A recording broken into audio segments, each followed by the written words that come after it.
Hi guys! Welcome back sa ating YouTube channel, Kayo. Ngayon gagawa tayo ng malunggay chips na pwedeng pang merienda at pwede sa mga batang maarte. Hindi, joke lang. Sa gagawin natin ito, wala ka nang hihiwain. I-prepared mo na lang, tapos sabay lutuin. Tapos ready na for merienda. So, ano pang hinihintay natin? Ito na ang ingredients.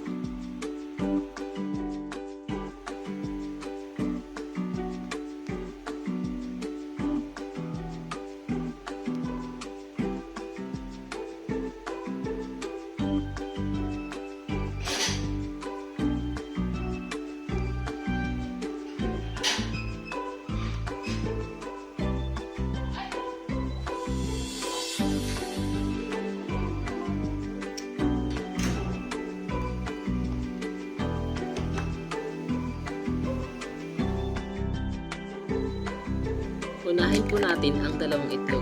Pagkatapos po natin ilagay ang dalawang itlog, batiin na po natin.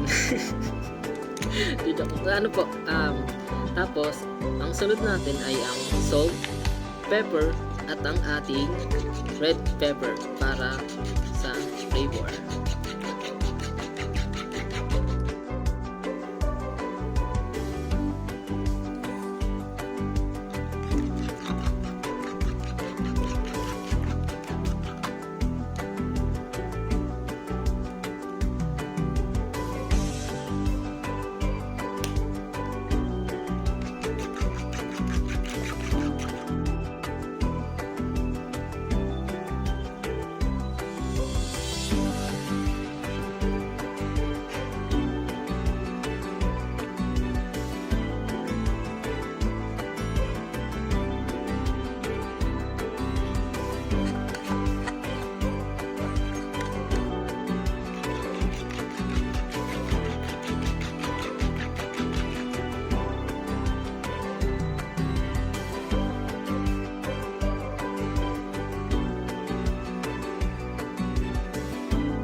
Pag na-mix na natin ang egg at ang iba pang pampalasa, isunod na natin ang tubig na may cornstarch. Siguraduhin lang po natin na na-dissolve ang cornstarch sa tubig.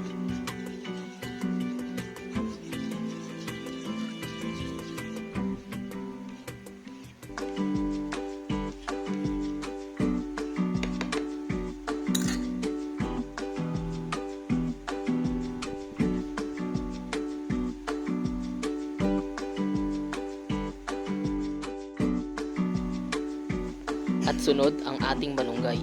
Pero much better kung dried ang ating malunggay.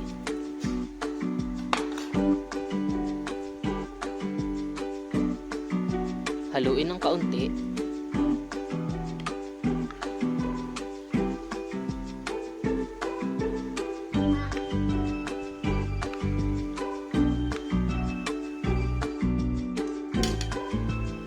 At lagyan po natin ng 2 cube ice. Kaya po nilalagyan ng cube ice para mas maging crispy ang ating malunggay chips. At nakita ko lang din ito sa iba kaya ginaya ko na rin.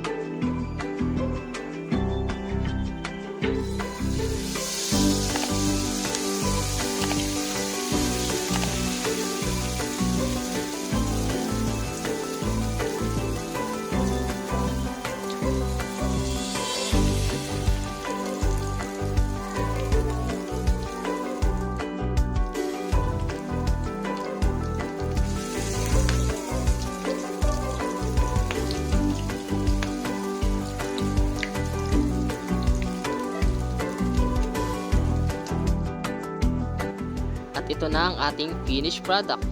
Pwede na nating tikman.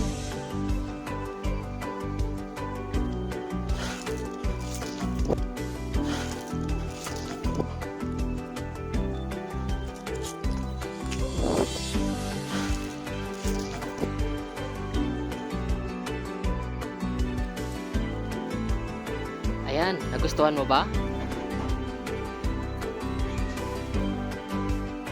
Maraming salamat guys, at kung bago ka lang sa aking YouTube channel, mag-subscribe ka na para sa iba pang video.